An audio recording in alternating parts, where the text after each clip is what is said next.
deodorant on live on YouTube. Hey! Couple of things. I'm gonna wait to see if some people show up. I might put some makeup on. I've been trying to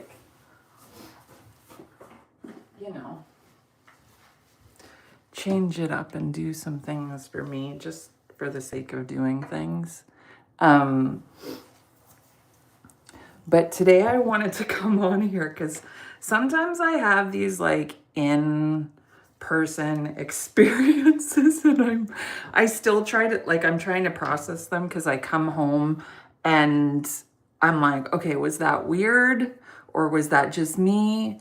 And my husband doesn't really, my partner doesn't really get what I'm talking about. So today I went out with my two dogs because we had to go to the vets. And when I take them out, I like to take them out to a bunch of different places so they can kind of get socialized.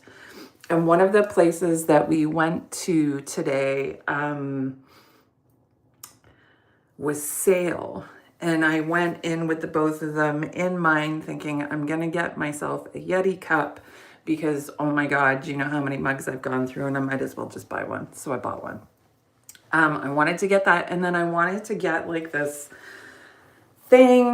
pouch so I could clip the dogs on it and then go for a walk.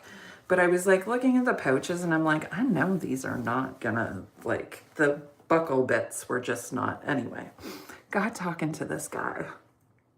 And I will tell you, one of the things that still baffles me to this day, and no, this isn't me being oh my God. I never knew that I was what society considered as attractive. And I'll tell you, this happens to a lot of autistic women. And it's really hard to kind of handle, especially if you get diagnosed later in life. Our brains love proof and facts. And if we don't have the proof and facts, we don't believe the one person that says something. If it's not over and over and over again, you could, tell me once that, oh my God, Emma, you are a genius but if I don't hear it over and over and over again and you don't provide constant proof, my brain will pretty much convince me that, yeah, that's not real. So I had no idea that I was, attractive towards the opposite or same sex. I didn't realize that my whole entire life. And then especially in the last couple of years when I've really paid attention to my body and what goes in it, I have gotten a little more attention from the opposite sex. And I will tell you, it's something that I don't understand. And it's one of the biggest things about my autism. I don't understand social cues. And I don't understand when somebody's flirting with me.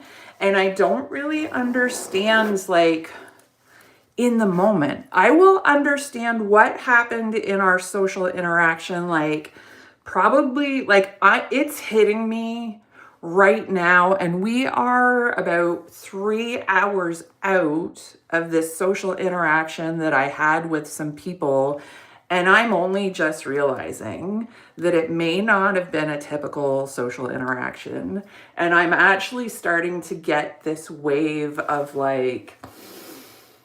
it's sheer panic. And if you don't have a brain that works the way mine does, I have autism and ADHD. My ADHD is combined. So I have inattentive and hyperactive, and it's extreme. And then my autism is disabling. I only have 12% working memory, and I have less than 1%. Oh my God. Executive function. So doing these things and remembering why I even started the video, remembering, what I even said 2 words ago is really, really hard for me. So if you can imagine, today I went into a store with 2 dogs that highly distractible, right? And this is a new experience for me. And if you don't know, for people with autism, new experiences are really hard. So I choose to do these things. I went at it was probably 11 o'clock. So before lunchtime, but just after opening. And so it was dead quiet, which was awesome. But all of a sudden, because I have dogs, all these people showed up. And I actually think some people might have been saying inappropriate. Yeah, I see you. Hey, Nintendo Kid 12. There's a lag. Our internet isn't the greatest, so I may not see your comments right away. So just so you know. So I was in sale, but I was having this interaction, and all of these opposite sex gender came and talked to me, and I got really overwhelmed. And I have learned how to use my diagnosis to kind of get rid of the attention, which is the other piece to it. Is that I just went, oh yeah, I bring my dogs everywhere because my autism is highly disabling. And they just went, which, okay, I think it's really funny because it's a way that I can make myself feel safe. So in a way, it's kind of like, oh shit, yeah, that sucks that if I say my autism is highly disabling, people just disappear. But it's this piece of, I'm learning all over again at 48 how to have interactions with other adults, because I wasn't aware of some of the stuff that I was saying was highly inappropriate. I also have this I just don't understand social cues. So sometimes I think somebody's flirting with me and they're not at all. And then other times, and I'm married, but I don't even understand, I could just be talking with somebody and I think, oh shit, is he hitting on me, or is she hitting on me, or what is this person doing? And I get flustered. It's too much. And now I'm completely overstimulated because I took 2 dogs out in public, and then I got wah. I didn't think that so many people would show up, because the last time I went there, that didn't happen. So I just have to remember to stay centered. And this is the thing, I used to be a wedding photographer. Are you stoned? Hey, yeah, sometimes I'm stoned, but I'm not stoned right now. I have autism. And I sometimes use weed to slow my brain down, because this is me just talking really fast. But no, I really struggle. I used to be a wedding photographer, and I would be in charge of taking pictures of 300 people, and I would arrange all of these things. But that really ruined my nervous system. I did that for 25 years. And about 5 years ago, I severely burnt out. And literally my brain and my nervous system just stopped working. It was a total and utter crash. And after that, I realized I had autism, and that actually this whole entire time that I thought I was doing life right, I didn't understand it at all. And that is why I struggled. Even though all of my businesses were a success, I struggled to find consistency, because my body seeks excitement, but it really just needs routine. So now that I know that yes, I'm going to have to continually desire some excitement in my life. So I have to create some excitement for myself in other ways. So sometimes putting on makeup, right? I don't normally do that, but it's hey, let's try something new today. And maybe that just gives me enough that I don't go seeking dopamine by watching Instagram all day, or I don't seek dopamine by shopping. That maybe instead of wearing I don't usually wear black anymore because color really is good for me. Like and it's so funny. I don't have any bright things with me today, but I usually wear really bright colors. Yeah, nice to meet you too. Do you take notes to remember important dates? Yes. So the phone on which I am recording this was a lifesaver. I was there on day one when the iPhone came out, and before the iPhone, I had a Palm Pilot.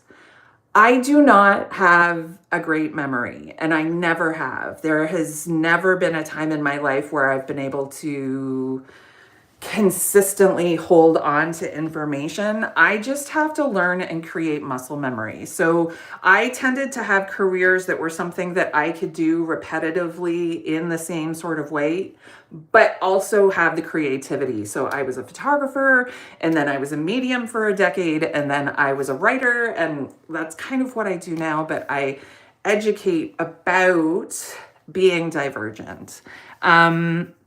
Yes, weed helps a lot.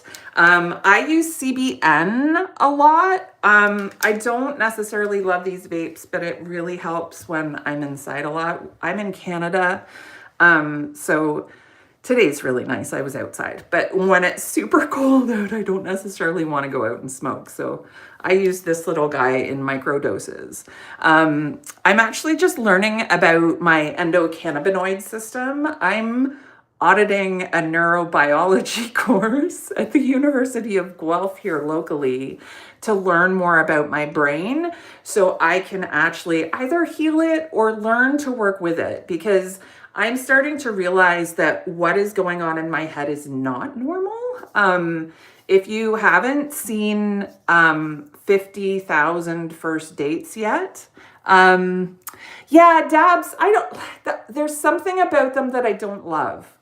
There's a chemically taste in it. I'm a super sense, like I smell everything and I taste and I sense. If there's anything, which is funny that this doesn't taste chemically to me. I mean, it does, but not in the same way that dabs do. Oh, thank you. Yeah, Canadian. I was born in England and then came here when I was 3 years old. And I didn't get my Canadian citizenship until I was like 26, 27. But my life's been a little crazy and I didn't always understand how this all worked. So now that I'm starting to kind of understand how my brain works, and I'm learning how to use my diet and exercise and to manage my energy, that's the biggest piece. I'm really curious, Jason, if you have Tourette's, is sleep and like diet, does that really affect you too? Like, I mean, I just assume that affects everybody, but I think we're just like super sensitive to it.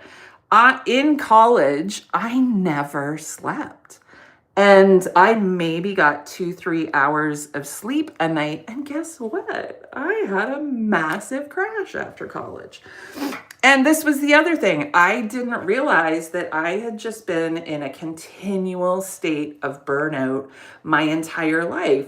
And this is why, I don't know if it's why I ended up deciding to train to be a psilocybin facilitator, but that's what I'm training to do now. But in my life, I have had concentrated high doses of certain medications that have really helped me. And I didn't even know what I was doing would help me. I just somehow stumbled across this magic combination at a time where people didn't even really like use these medications to help depression, to help anxiety, to help trauma, to help CPTSD, all of those things that this one has. I didn't even know that these were a thing, but somehow, and I believe it's the autistic mystic part, I stumbled across this magic combination of medications that crazy helped my brain. And I did that right before I left college. And I think that that sustained me for 20 years. And I think that now my brain is exhausted again and tired again. Of course, it had a really huge meltdown because I was just exhausted.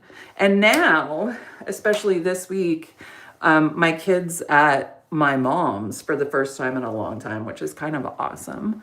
But now I'm able to access stuff I've never been able to access before. I'm able to have these actual kind of like, I started out saying I went and, I'm just south of Toronto. I'm near Guelph. I'm actually, Justin Bieber has a house here. He's just like one road north of me.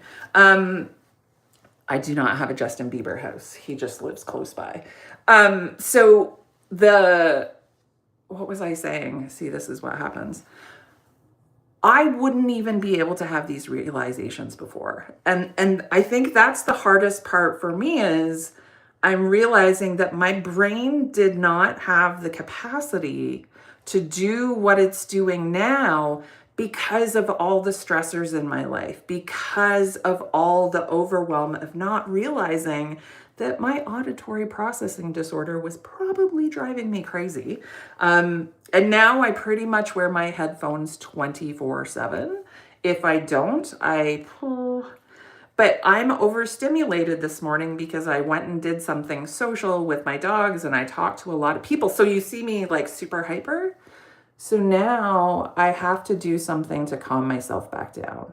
And that is, for me, one of them is using CBN. CBN for me, it's a strain, just like CBD, just like THC, it is a strain. You can use it in isolation, but you can also use it with THC. And that calms me down. It gets rid of all of the noise because as an autistic woman, I am inundated. I'm taking in, I think it's something like 45% more information than the average bear. And then on top of that, I have an auditory processing disorder. So everything is really loud. So I'm taking in all this visual information, physical information, and then everything is loud. And I did that for 46 years without any help. And my body just shut down. It just decided, no, thank you. We are done. And then 5 years ago, that's when I started to realize that my body was always telling me this. I just didn't know how to listen to it. So I got really quiet. I stopped doing all the things that were creating the mess in the first place. And I learned how to be autistic and have ADHD.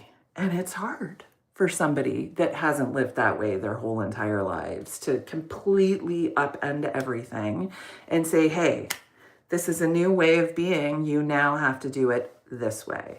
It's tiring. It's exhausting. I'm training my brain to completely do life differently. Oh, thank you, Pink Blush. She says, this is so insightful. You're bringing awareness and definitely I'm learning something. Appreciate you. I appreciate you too. And if you really do like this, please give me a thumbs up. I'm only just started sharing this part of my life because I really haven't understood my disability until now. And for me, it truly is disabling. A lot of what I have makes it hard for me to go out in the world. And if I mask and I don't pay attention to those things, I will come home at the end of the day and I will just crash. So I have to really take care of myself. And even though I have this whole entire week off, I feel like I'm still running. My heart is still racing inside of here. Thank you for the sub. Seriously, I just want to help other people get to this place so you're not constantly going into burnout. You're not constantly feeling overwhelmed and like start doing things for yourself. That is my number one thing. I didn't realize I was serving everybody else before me. I was taking care of everybody else before me. My partner, my kid, my family, like everybody got everything before me. And it was just the way I was raised. It was the way that my brain took in the information. I went, yeah, that makes sense. And that's what I did forever. My clients got all my time. My family and friends got all my time. And I never had any time for myself. And the time that I had for myself, I was actually spending trying to relax instead of just relaxing. You don't need a meditation class. You don't need like any retreats. You don't need those things to be able to be calm and centered and have a joy-led life. And I think that is something that has always frustrated me, that we put this monetary piece on it and we convince people that they can't be happy, they can't be peaceful unless you pay for it. And that's just silly, because my woods make me happy. I just go out into the woods and talk to my trees, and that's what makes me happy. So we have to stop thinking that it has to be an expensive solution. It has to be something that is like approved by the government to do it. No, I just regulated my nervous system. And I don't want to say it's easy to regulate your nervous system. It's something that like you have to completely retrain your body and mind. I'm like, what the hell is that? That is a flashlight, people. I could stand here so I don't have any rude questions. I just noticed that.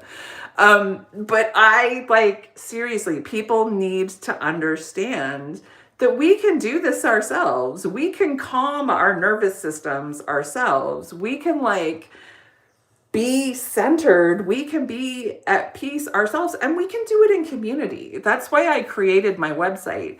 If you want like all the tips and tricks and all of it, I have a website that's completely free and anybody can join. And I have downloads, I have videos, I have all of it. It's called The Wild Healing.